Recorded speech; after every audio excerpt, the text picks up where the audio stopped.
বিশ্বনবী একবার সাইয়েদনা আনাস রাদিয়াল্লাহু তাআলা আনহুকে একটা ছোট্ট জিনিস আনতে পাঠালেন। সাইয়েদনা আনাস রাদিয়াল্লাহু তাআলা আনহু জিনিসটা আনতে যে মদিনার অলিতে গলিতে বাচ্চাদের খেলা দেখে জিনিস আনতে ভুলে খেলায় দাঁড়িয়ে গেলেন। ছোট মানুষ, ছোট্ট একটা বাচ্চা যদি আমার সাথে নেই, সে কি আমার প্রয়োজন বুঝবে? আমার সেন্টিমেন্ট যেরকম বাচ্চা কি ওটা টের পাবে? ছোট্ট আনাসকে বললেন, আমার জুব্বা নিয়ে আসো। বিষ্ণু ইসলাম শাম দেশের জুব্বা পড়ত, বলতেন জুব্বা নিয়ে এসো। জুব্বা আনতে যখন বেরোলেন আনাস রাদিয়াল্লাহু তাআলা আনহু, দেখলেন মদিনার অলিতে গলিতে বাচ্চারা কুতকুত খেলে। কি খেলে? আপনারা খেলেন তো? এই খেলা দেখে আনাস রাদিয়াল্লাহু তাআলা আনহু ভুলে গেলেন যে বিশ্বনবীর জামা আনতে হবে। উনি ভুলে যে উনিও দাঁড়িয়ে খেলা দেখতে শুরু করলেন। এখন ঘন্টার পর ঘন্টা যায়, আনাসও আসে না, জামাও আসে না। বিশ্বনবী ভাবলেন, হায় রে, আনাস মনে হয় ভুলে গিয়েছে, কি আর করা যাই, নিজের জামা নিজেই নিয়ে আসি। বিশ্বনবী বের হলেন জামা আনতে। বের হয়েই দেখে মদিনার গলিতে বাচ্চারা খেলতেছে, ওইদিকে আনাস রাদিয়াল্লাহু আনহু দাঁড়ানো। বিষ্ণু ইসলাম কিছু বললেন না, যে উনিও আনাস রাদিয়াল্লাহু তাআলা আনহুর পাশে দাঁড়িয়ে খেলা দেখতে আরম্ভ করলেন। সুবহানাল্লাহ পড়বেন না? সাইয়েদনা আনাস খেলা দেখতে হঠাৎ বিশ্বনবীর দিকে চোখ পড়ে গেছে। বিশ্বনবীর চোখের দিকে যখন সাইয়েদনা আনাস রাদিয়াল্লাহু তাআলা আনহুর চোখ পড়ে গেছে, সাইয়েদনা আনাস বলে, আমার কলিজাটা এখান থেকে এই দিকে চলে আসছে ভয়ে। কিসে? ভয়ে। উনি বললেন, আমার গলা শুকিয়ে যেতে আরম্ভ করলো, কাঁপতে লাগলাম। হায় হায়, এখন আমার মনে পড়ছে বিশ্বনবীর জামা আনতে পাঠাইছিল, ভুলে গেছে খেলার আবেশে পড়ে। উনি বললেন, বিশ্বনবী আমারে ধমক দেন নাই, আমার গায়ে হাত তোলেন নাই, জামা আনতে পাঠাইছি, এখানে খেলা দেখতেছো এটাও বলেন নাই, বিরক্তিও প্রকাশ করেন নাই। বিশ্বনবী শুধু একটা হাসি দিয়েছেন, স্মাইল। কি দিয়েছেন? একটা মুচকি হাসি দিয়েছেন। কি হাসি?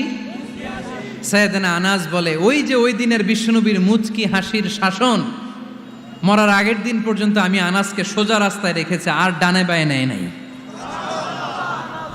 শাসন করতে জানলে লাঠি লাগে না, শাসন করতে জানলে ধমক লাগে না, শাসন করতে জানলে পিট্টি দেয়া লাগে না। মুচকি হাসি দিয়েও শাসন করা যায় কি যায় না? সাইয়েদনা আনাস বললেন, কোনোদিন মারে নাই, কোনোদিন ধমক দেয় নাই, সব সময় আমাকে আদর করেছে। চিল্লায় পড়েন সুবহানাল্লাহ। এবার খেদমত শুরু করলো সাইয়েদনা আনাস। ছোট্ট মানুষ কি আর করবে? কতটুকু খেদমত আর করতে পারবে? বিশ্বনবীর মেসওয়াকটা এনে দেয়। সুবহানাল্লাহ পড়েন। বিশ্বনবীর আতরের শিশিটা এনে দেয়, বিশ্বনবীর জাইতুনের তেলের বোতলটা আগিয়ে দেয়, বিশ্বনবীর জামাটা প্রয়োজনে বিশ্বনবীর হাতে এনে দেয়।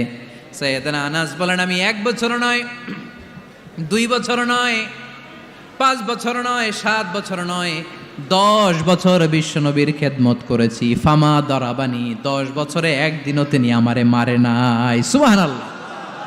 একদিন আমার গায়ে হাত তোলে নাই, হাত তোলা তো দূরের কথা, ওয়ালা সাব্বানি, কোনোদিন গালি দেয় নাই, ওয়ালা আবাসা আলা ওয়াজহি, কখনো বিরক্তি সরে ভ্রু কুচকে আমার দিকে বিশ্বনবী কোনোদিন তাকায় নাই। সুবহানাল্লাহ পড়েন। কোনোদিন আমার গায়ে হাত তোলে নাই। আরে হাত তোলা তো দূরের কথা, আমাকে ধমকি পর্যন্ত দেয় নাই। ধমকি দেয়া তো দূরের কথা, আমরা অনেক সময় বিরক্ত হয়ে ভ্রু কুচকাই না। এরকম বিরক্তি হলে আমরা কারোর প্রতি বিরক্ত হলে কি হয়? কপাল ভ্রু কুচকে ওঠে, ঠিক কিনা? সাইয়েদনা আনাস বললেন, কোনোদিন মারে নাই। খাদেম বলতেছে, খাদেম, বড় সাহেবের রিপোর্ট কার থেকে নিতে হয়?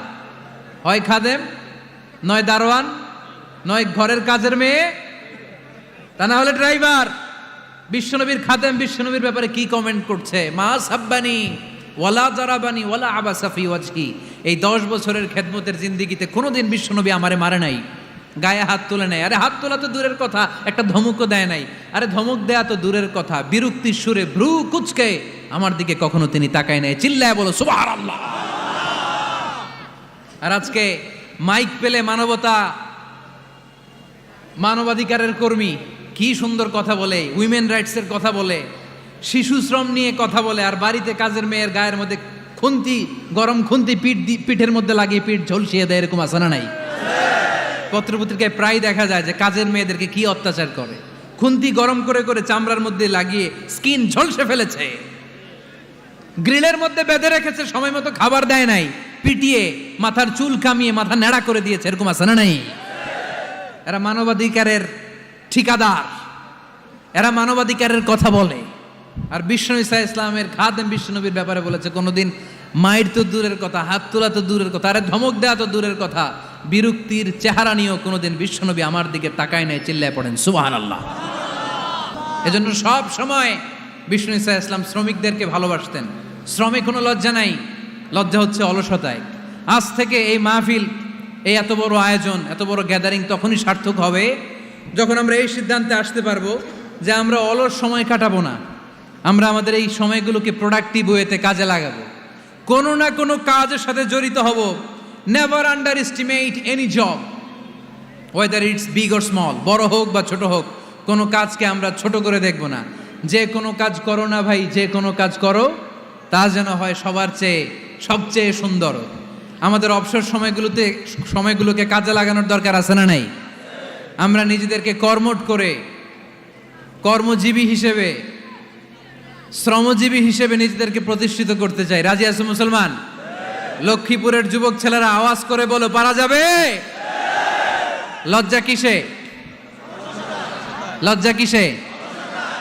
অনেকে টাঙ্কি মারে, এদিক সেদিক ঘুরে, আর বলে আমার আব্বা চেয়ারম্যান। আরে তোর আব্বা চেয়ারম্যান, তুই কি? কয় আমার আব্বা MP, member of the parliament. আরে তোর বাবা এমপি, এটা তো তার গৌরব, তোর কি আছে সেটা বল। এজন্য নিজের পায়ে দাঁড়াবো। অলসতার সাথে আমাদের কোনো সম্পর্ক। আজকের এই মাহফিল থেকে আমরা অলসতা, অকর্মণ্যতাকে নো বলে দিলাম। অলসতাকে আমরা কি বললাম? আরো জোরে বলতে হবে, অলসতাকে কি বলবো? আর সব সময় কর্মঠ থাকবো, এনার্জেটিক থাকবো, নিজের পায়ে দাঁড়াবো, আইডিয়া জেনারেট করব, এন্টারপ্রেনার হওয়ার চেষ্টা করব, নতুন নতুন উদ্যোক্তা হওয়ার মাধ্যমে আমরা আমাদের নিজেদের ভাগ্য পরিবর্তনের চেষ্টা করব। কারণ আল্লাহ বলেছেন, ইন্নাল্লাহা লা ইউগাইয়িরু মা বিকাউমিন হাত্তা ইউগাইয়িরু মা বিআনফুসিহিম। আল্লাহ তাআলা ততক্ষণ পর্যন্ত কোনো জাতির ভাগ্যের চাকার পরিবর্তন করে না যতক্ষণ পর্যন্ত ওই জাতি নিজে নিজের ভাগ্যের চাকার পরিবর্তন করতে না চায়। চিল্লা এখন ঠিক কিনা? করে নাই। আল্লাহ শিক্ষা দিয়েছে, যেই পরিস্থিতিতে থাকো না কেন তোমাকে শ্রম ব্যয় করে, কষ্ট করে তোমার উপার্জন করতে হবে, রিজিকের বন্দোবস্ত করতে হবে। চিল্লায় বলেন ঠিক কিনা? ইসলাম আমাদেরকে এটাই শিখিয়েছে, কাজে লজ্জা নাই। আবার বিশ্বনবী বললেন, ইন খামাতিস সাআ ওয়া ফি ইয়াদি আহাদিকুম ফাসিলাতুন, তোমাদের কারো হাতে যদি একটা চারা বীজ থাকে, সে যদি দেখে কিয়ামত হতে শুরু করেছে, ফাইন ইসতাতাআ আন ইয়াগরিসাহা ক্বাবলা আন তাকুমাস সাআ ফালইয়াগরিসহা। কারো হাতে একটা চারা বীজ নিয়ত করেছে, চারা বীজটা রোপণ করবে, ইন দ্য মিন টাইম দেখলো কিয়ামত হতে শুরু করেছে। বিশ্বনবী বললেন, যদি তোমার সুযোগ থাকে কিয়ামত হওয়ার আগে চারা বীজটা রোপণ করে দাও। কথা বুঝতে পেরেছেন? আপনার হাতে একটা চারা বীজ, আপনি প্ল্যান করেছেন এই চারা বীজটা রোপণ করবেন। ইন দ্য মিন টাইম দেখলেন কি হওয়া শুরু হয়েছে? ইযা জুলজিলাতিল আরদু জিলজালাহা, দ্য বিগেস্ট আর্থকোয়েক, ভূমিকম্প শুরু হয়েছে, কিয়ামত হয়ে যাবে। বিশ্বনবী বললেন, কিয়ামত হইতেছে ওদিকে, আর তোমার হাতে যদি চারা বীজ থাকে দেরি করো না, কিয়ামত তোমার কাছ পর্যন্ত আসার আগে সুযোগ পেলে চারা বীজটা রোপণ করে দাও। ইসলাম শিখিয়েছে শেষ নিঃশ্বাস পর্যন্ত তোমাকে লড়ে যেতে হবে। এই পৃথিবীতে কেউ কাউকে জায়গা করে দেয় না, জায়গা করে নিতে হয়। এই পৃথিবীটা, the life is not a bed of roses, এটা ফুল বিছানো কোনো ফুল সজ্জা নয়, এটা কণ্টকাকীর্ণ। কেউ আপনার স্পেস করে দিবে না, কেউ আপনাকে সুযোগ করে দিবে না, কেউ আপনার জায়গা করে দিবে না, বরং আপনি জায়গা করে নিলে টাইনা নিচে নামাবে। কথা বলেন? এজন্য কখনো অলসতাকে স্থান দেয়া যাবে। রসুল বাত্তালি দুক্কানু শয়তান, অলস মস্তিষ্ক শয়তানের আড্ডা। অলস যদি কেউ থাকে, এটাতে টেনে বেঁধে কাজে নামাবেন। পারা যাবে? আলহামদুলিল্লাহ, লক্ষ্মীপুরে এরকম অলস ছেলে পেলে নাই।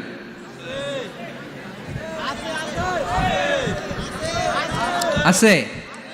আমরা আজকে অলসতাকে নো বলে যাবো এই মাহফিল থেকে। অলসতাকে আমরা কি বলবো? আওয়াজ করে বলতে হবে, অলসতাকে কি বলবো আমরা? মুমিনের জীবনে কোনো অলসতা নেই। অলস হয় মুনাফিকরা। অলস হয় কারা? চিল্লায় বলতে হবে। মুমিনরা অলস হয়? অলস হয় কারা?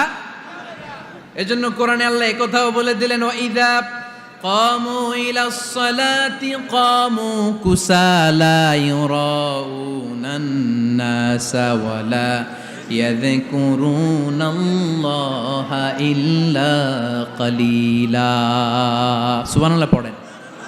মুনাফিকরা যখন মানুষকে দেখানোর জন্য নামাজে যায়, ওই নামাজে তাদের ইখলাস নাই, ওই নামাজের ভেতরে তাদের কোনো খুশু খুদু নাই, ওই নামাজের ভেতরে আছে শুধু অলসতা। ওই নামাজে কি আছে? কিন্তু আমরা যখন নামাজে যাই আমাদের অলসতা আছে? আমরা নামাজ পড়লে আমাদের হৃদয়টারে সজীব করে দেয় কে? আমরা উযু করলে আমাদের মনটাকে চাঙ্গা করে দেয় কে? আমরা মসজিদে ঢুকলে হৃদয়টাকে প্রাণবন্ত করে দেয় কে? মুমিন তো নামাজে গেলে চাঙ্গা হয়, মুমিন ওযু করলে চাঙ্গা হয়। বিষ্ণু ঈসা ইসলাম বললেন, ইয়াকিদু শাইতানু আলা কাফিয়াতি রাসি আহাদিকুম ইদা নাম। খেয়াল করে শুনবেন লক্ষ্মীপুরের ভাইয়েরা, চমৎকার একটা হাদিস। আমরা যখন ঘুমোতে যাই, শয়তান আমাদের প্রত্যেকের মাথার পিছনে 3টা অলসতার গিট মারে। কয়টা? আওয়াজ করে বলেন। 3টা অলসতার গিট মারে। ইয়াকিদু শাইতানু আলা কাফিয়াতি রাসি আহাদিকুম সালাসা উকাব। 3টা গিট মারে যখন আমরা ঘুমোতে যাই।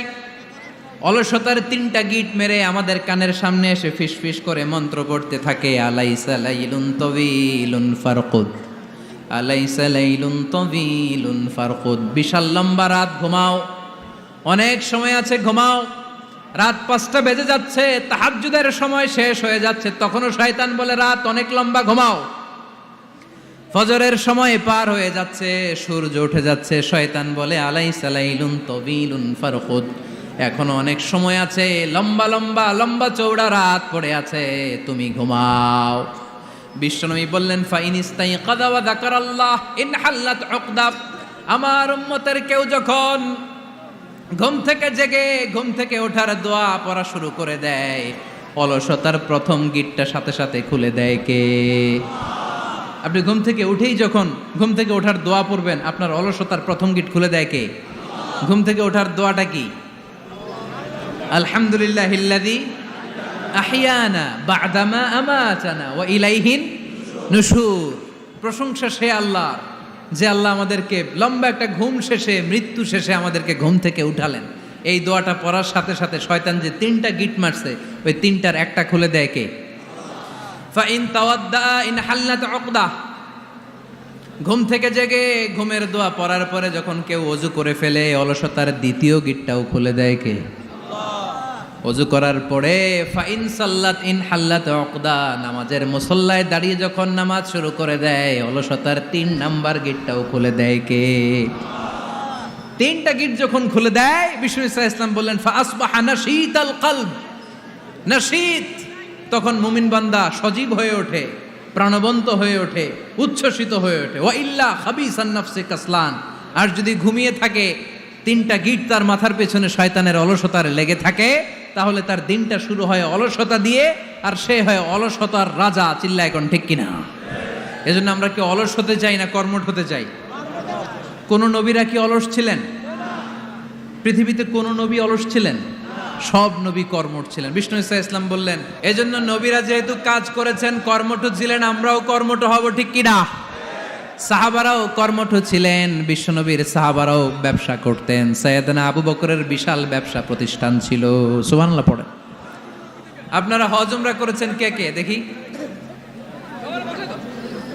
করছেন? মাশাআল্লাহ। যারা করে নাই, আল্লাহ তাদেরকেও আল্লাহর ঘর জিয়ারতের তুমি নসিব করো।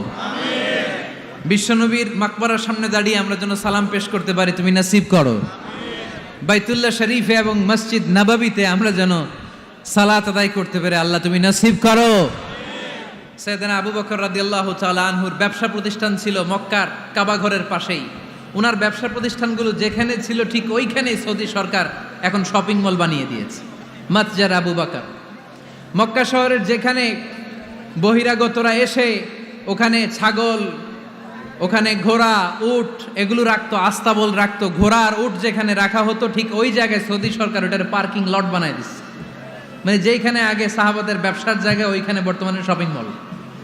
যেখানে আগের সময়কাল সাহাবারা উট আর ঘোড়া রেখে বাঁধত, ওইখানে এখন গাড়ি ঘোড়া রাখার ব্যবস্থা করা হয়েছে।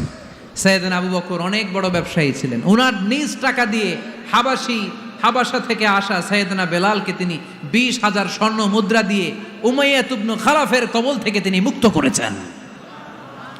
সাইয়েদনা উসমান যুন্নুরাইন বড় ব্যবসায়ী ছিলেন। নিজের টাকা দিয়ে মদিনার মুসলমানেরা পানি খেতে পারে না। বিইরে রুমা নামে একটা কুয়া ছিল, এই কুয়ার মালিক ছিল ইহুদি। মুসলমানেরা পানি খেতে গেলে সে বকা দিত, পানি খেতে দিত না। বিশ্বনবী বললেন, আমার সাহাবীদের মধ্যে এমন কি কেউ নাই নিজের অর্থায়নে বিইরে রুমা কিনে মুসলমানদেরকে দিয়ে দিবে? সাইয়েদনা উসমান যুন্নুরাইন বলল, ইয়া রাসূলুল্লাহ, আপনার খেদমতে আমি হাজির। মুহূর্তের মধ্যে সাইয়েদনা উসমান যুন্নুরাইন নিজের অর্থায়নে বিইরে রুমাটা কিনে মুসলমানদের জন্য সদকা করে দিয়েছে।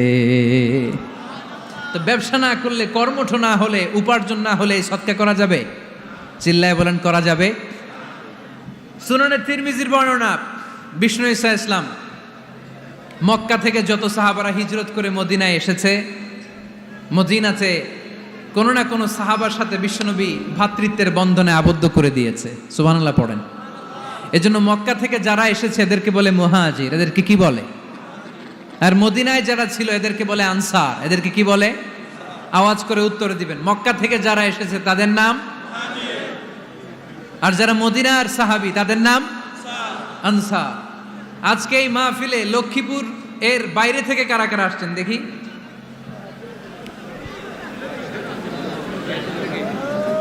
মাশাআল্লাহ, মাশাআল্লাহ, অনেক আসছে। আল্লাহ ভাইদেরকে তুমি কবুল করো, হাত নামান। এই যে লক্ষ্মীপুরের বাইরে থেকে যে ভাইরা আসছে তারা লক্ষ্মীপুরের মেহমান, ঠিক কিনা? মক্কা থেকে হিজরত করে যে সমস্ত সাহাবারা এসেছিল তারা ছিল মদিনার মেহমান। বিশ্বনবী এক এক মক্কার সাহাবীকে মদিনার এক এক সাহাবীর সাথে ভ্রাতৃত্বের বন্ধনে আবদ্ধ করে দিলেন। আব্দুর রহমান ইবনে আউফ রাদিয়াল্লাহু তাআলা আনহু, ওনার সাথে ভ্রাতৃত্বের বন্ধনে যে সাহাবীকে বিশ্বনবী আবদ্ধ করে দিলেন ওনার নাম হচ্ছে সাদ ইবনে রাবিয়া। কি নাম? মদিনার অনেক বড় ব্যবসায়ী। বিশ্বনবী বললেন, ও আব্দুর রহমান ইবনে আউফ, সম্পদ ছেড়ে দিয়ে, পরিবার ছেড়ে দিয়ে, স্থাবর অস্থাবর সব ছেড়ে দিয়ে আল্লাহ রাসূলের ভালোবাসায় মক্কা থেকে মদিনায় এসেছো। মদিনায় তোমার চিন্তা নাই, সাদ ইবনুর রবিকে আমি তোমার ভাই বানিয়ে দিলাম। সাদ ইবনুর রবি তোমার আপন ভাইয়ের মতো। সাদ ইবনে রবি বলল, আব্দুর রহমান, জীবনে তোমারে কোনোদিন দেখি নাই, তোমারে আমি চিনি না, তোমার নাম শুনি নাই, কিন্তু বিশ্বনবীতে তোমার দায়িত্ব আমাকে দিয়েছে। আমার চেয়ে বড় ধনী এই মদিনার মধ্যে দ্বিতীয় কেউ নাই। আজ থেকে তুমি আমার ভাই, আজ থেকে তুমি আমার কি? আল্লাহ আমাকে যত সম্পত্তি দান করেছে তার অর্ধেক সম্পত্তি আমি তোমার নামে দিয়ে দিলাম। ও আব্দুর রহমান ইবনে আউফ, শুধু তাই নয়, রব্বুল আলামিন আমাকে দুইজন স্ত্রী দিয়েছে। কয়জন? তুমি দেখো আমার কোন স্ত্রীকে তোমার বেশি ভালো লাগে, যার নাম তুমি বলবে সাথে সাথে আমি তারে তালাক দিয়ে দিব। তার ইদ্যত পালন শেষে তুমি তাকে বিয়ে করে তোমার সাথে নিয়ে যাবা। সুবহানাল্লাহ পড়ে। কারণ বিশ্বনবী তোমার দায়িত্ব আমার কাঁধে দিয়েছে, তুমি আমার ভাই, আমি মদিনার সবচেয়ে বড় ধনী, আমার অর্ধেক সম্পদ আমি তোমারে দিয়ে দিব, আমার দুই স্ত্রীর এক স্ত্রীকে তোমারে দিয়ে দিব। সাইয়েদনা আব্দুর রহমান ইবনে আউফ এই কথা শুনে অবাক হলেন। অবাক হয়ে উনিও এক অবাক কথা বললেন। উনি বললেন, লা হাজাতা লি ফি ইয়া আখি, ও আমার প্রাণের ভাই, তোমার কথা শুনে আমার হৃদয়টা ভরে গিয়েছে, কিন্তু তোমার সম্পদেরও দরকার আমার নাই, তোমার স্ত্রীরও দরকার আমার নাই। বারাকাল্লাহু ফি মালিক ওয়া লি আহলিক, আল্লাহ তোমার মালেও বরকত দেখ, তোমার সম্পদেও বরকত দেখ। তুমি শুধু একটু কষ্ট করবা। কি কষ্ট? দুল্লানি আলা সুক, show me the way to the market.